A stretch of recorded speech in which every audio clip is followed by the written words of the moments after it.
Hello viewers, welcome to our daily bulletin. Up next are the headlines. Prime Minister Nguyễn Xuân Phúc asked for better socio-economic development in Central Highlands. National campaign calls for ocean cleanup. Conjugal cakes, a specialty of Bắc province.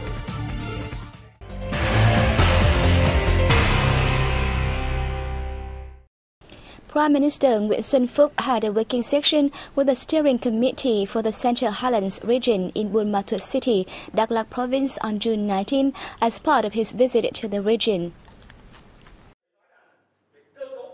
Prime Minister Phúc affirmed the party and government always pay special attention to the steering committee's operations in particular and socio-economic development in the Central Highlands in general. He asked the steering committee to work closely with Central Highlands provincial authorities in efforts to boost socio-economic development, reduce poverty, develop political system, and execute policies on ethnic and religious affairs, along with ensuring political security and social order in the region. He requested that the steering committee to gain a better insight into the Central Highlands so that it can provide timely and proper consultancy for the party and the state in perfecting policies for the region. Over recent years, the steering committee has increased its supervision of key socio-economic works in the Central Highlands, including transport infrastructure and hydroelectric power plants. It has provided consultancy for the government in developing irrigation systems, promoting tourism cooperation, boosting vocational training, and reducing poverty. A campaign was launched in the central province of Thanh Hóa on June 19 to call for ocean cleanup. Let's take a look. The campaign Hãy làm sạch biển, Let's Clean Up the Ocean is initiated by the Vietnam National Television's VTV24 News Center in partnership with the Ho Chi Minh Communist Youth Union Central Committee. The campaign was first launched in 4 central provinces Hà Tĩnh, Quảng Bình, Quảng Trị, and Thừa Thiên Huế in early May this year to raise public awareness on environment protection and climate change, and call on local residents to join in beach cleanup activities. It also provided financial support to fishermen living under difficult circumstances. The second stage of the campaign will scale up in 28 coastal provinces across the country. It was officially kicked off nationwide in Samson, Thanh Hóa on June 19th. The relentless development of technology is opening new doors to information for both adults and children. For children in particular, smartphones or tablets can offer diverse and colorful knowledge while helping them develop their creativity. Yet, unbeknownst to parents, excessive use of technology can have prolonged consequences to children's physical and mental health.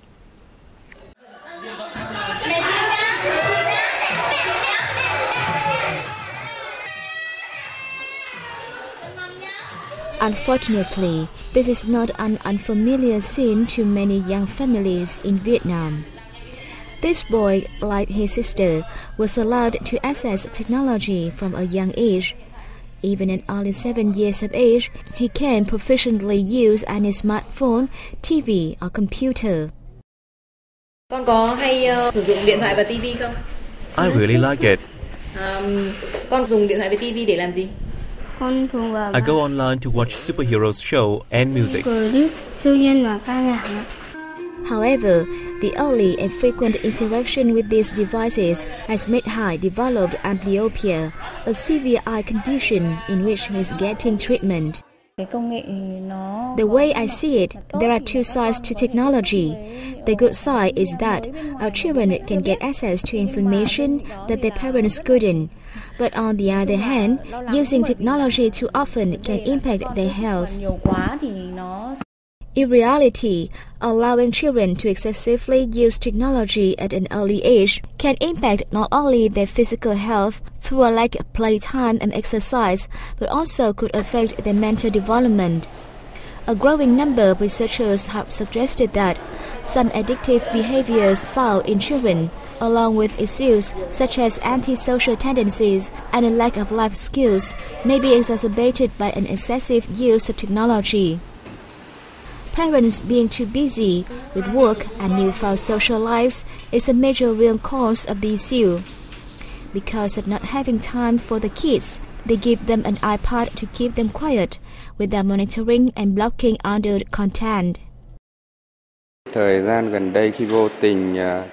am often busy with work, but I recently checked my children's personal computers and found a lot of search terms in Google that are of an adult nature. Information technologies can be a great environment for children, but they are not equipped to avoid certain things.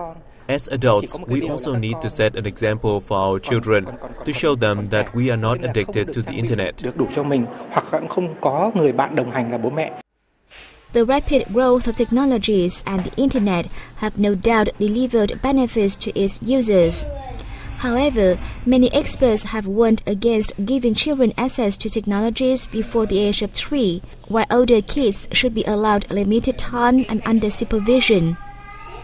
Moreover, it is important to let the youngsters play with their peers and family members, especially parents, helping them develop their personality and grow into adulthood naturally.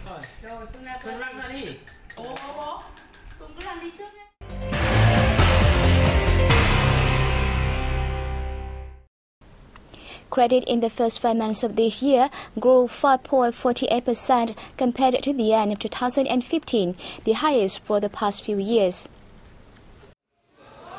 The State Bank of Vietnam said, compared with the same period last year, the credit surged 17.95%. Given this increase, experts expect the banking industry to meet the 18% credit growth target this year. Vietnambank said its lending growth, targeted at 18% this year by the central bank, has been so good so far, reaching 6% by the end of May. Lending to small and medium-sized enterprises was the best.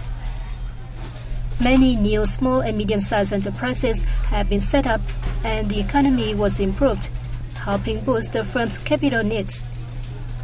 While still requiring commercial banks to support businesses, the central bank has recently directed that monetary policies give top priority to ensuring the safety of the banking system and controlling inflation. The central bank also asked commercial banks to be more careful with lending to industries that have witnessed high growth and high potential risks, such as real estate, build-operate-transfer, and build-transfer projects.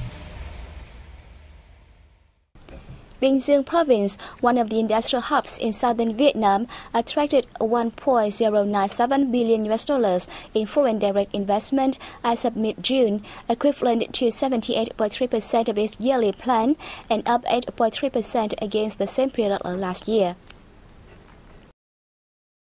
The Provincial People's Committee reported a total of 113 new projects were licensed in the period, with a total registered capital of nearly $731 million.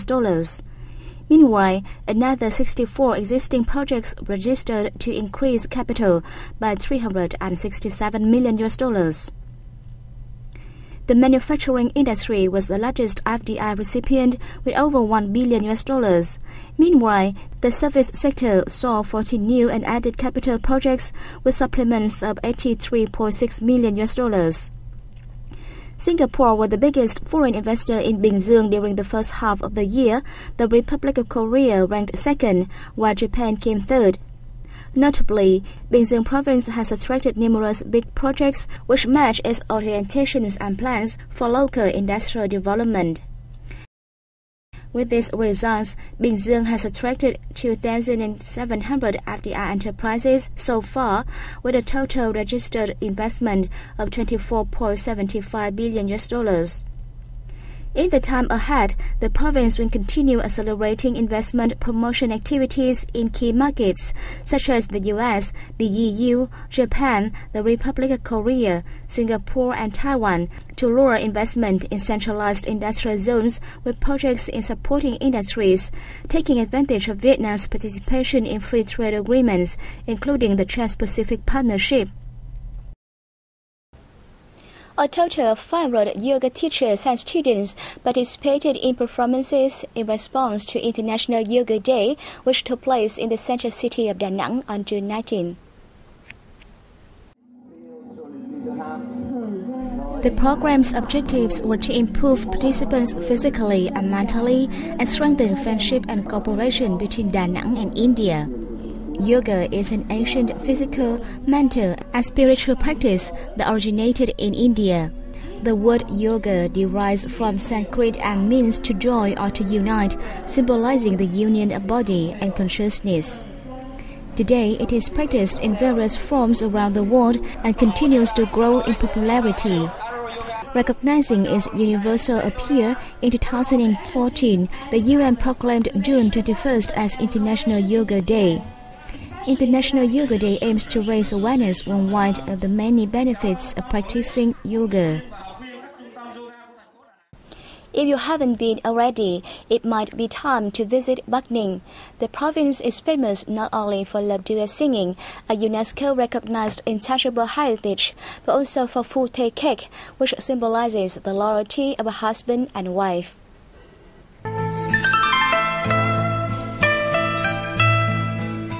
Phu thê, or conjugal cake, is known everywhere and has become a favorite choice for weddings and other celebrations.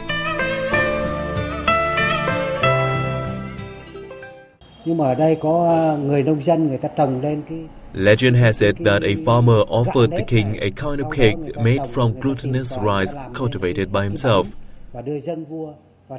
The king named it Phu thê to represent the strong attachment between the husband and the wife.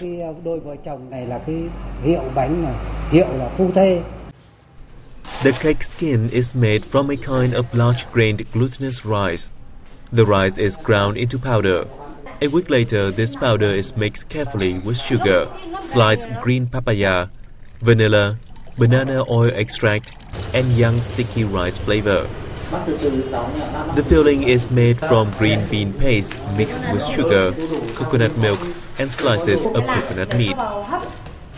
As the ingredients consist of different types of materials, the makers pay special attention to ensuring food hygiene and safety, from preparation to boiling the cake.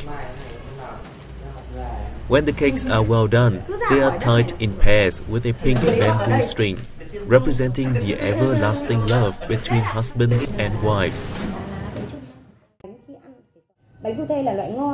You should eat the cake when it's cold to feel the jelly-like texture and the oil from the green bean, lotus seeds, and coconut meat inside.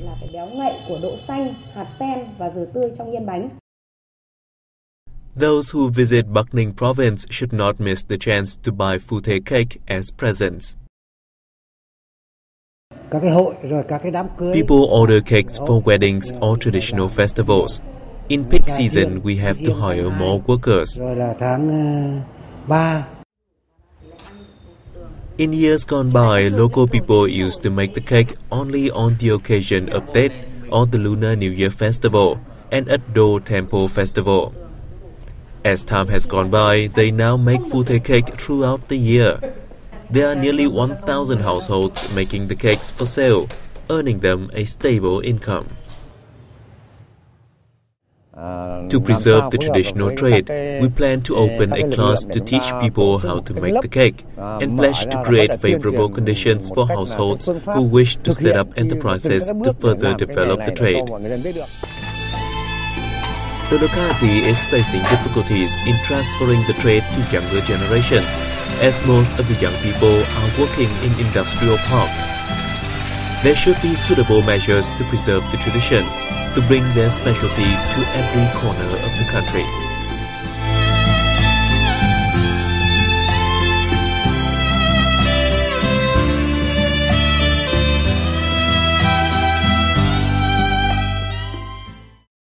And that has come to an end of our program. Thank you for watching and see you soon.